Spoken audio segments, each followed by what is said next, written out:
the way in 2004 to today are pretty phenomenal, and we should continue the leadership on that. When you talk about manufacturing, the first question anyone would ask is, hey, you have China, the next door $1.25 billion country with so much facilities, a supply chain which is spotless, everything. How are you going to catch up with them? Should you in the first place, right? Let us just share a few data, right? And for example, Intel spends about $4 billion in building a fab. Patrick is very aware of that number. Whereas with an FPGA silicon, you could do it in about $100,000. And ATCA, one of the fundamental building blocks of open hardware, you have an opportunity where you can do it with much cheaper prices. And that is very important from a barrier to entry viewpoint. And last but not the least, open software, right? I mean, Linux is a very, very essential part of it.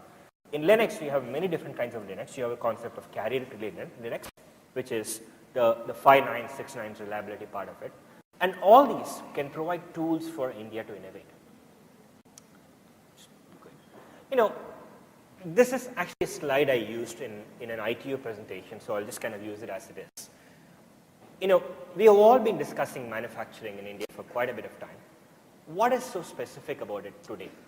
First is the local market has become very large now, and with the 3G launch, we spent a lot of money, about $14 billion in 3G, and that's a very large local market. And product and IP talent, right? If you look at it for the first time, there's a good chance of product or solutioning talent in India. And in many ways, building a product is like taking a movie, right? Where you are actually building something where you have no idea whether it's going to be successful or not. And it is very unpredictable. Open standards are a very important part of it. And early role models, companies, who are pioneering the path, perhaps like Tejas Networks, would play a very vital role in being able to motivate other Indian companies to move up. Last but not the least, supportive supply chain, right? When Flextronics and others set up manufacturing plants in India, it's very important because, in the same Flextronic plant, you essentially can manufacture everything from a Cisco router to a beyond mobile phone, all within a period of 1 hour or so, where they just change it, and that's very important as well. So, what are some of the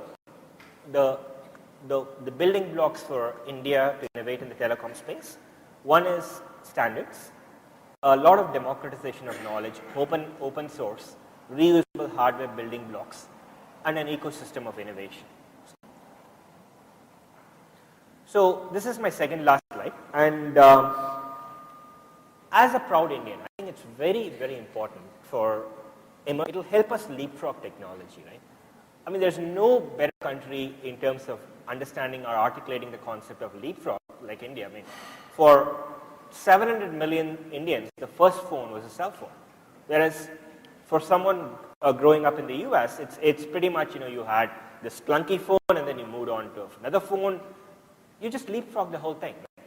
And when you have the capacity to build yourself, you have an opportunity to build low capex and low opex and choose the best of breed technologies where you can leverage a large ecosystem of vendors for the same, local employment, and moving the technology index up, right? Companies like Wipro and Infosys have done a phenomenal job in essentially improving the whole brand of India. When I was studying in the US, right, when we talked about India, it would be more like the country of snake charmers, Maharajas, whatever. Now, even, this actually happened to me when I was in Mexico a few months back. The immigration officer was chatting up to me. He said, oh, Indians are very smart people.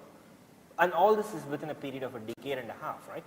And a lot of this move up the value chain is attributable by the work of companies like Infosys, Wipro, because they have built a brand which is India, IP, intellect, and so forth. And last but not the least, all of us as consumers benefit from it. So I'll close with this particular quote from C.K. Prahalad. C.K. Prahalad was a famous professor in Michigan. He died last year sometime. And his concept was, in the past, right, innovation would start in the US. Somebody will build some grand box or a widget, and it will come down slowly to the emerging countries. Whereas, now, if you look at companies like GE, they're actually building, cardio equipment which are actually built in India and then being sold back to the US, and that's basically reverse innovation, right?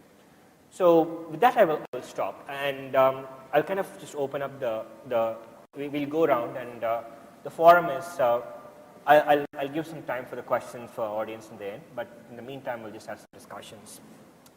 So Patrick, Cisco has played a very interesting role in India. I mean, you have the India Center, which has got all business units represented, right from the entire range of Cisco businesses. What is Cisco's view on manufacturing in India, and what is your plan? What is your view? So from a manufacturing standpoint, we look at it in multiple ways. Typically, when people talk about manufacturing, the first thing that comes to mind is a factory churning out goods. Now, when you look at telecom or IT, it is not just about manufacturing products. It is also about manufacturing components that go into products.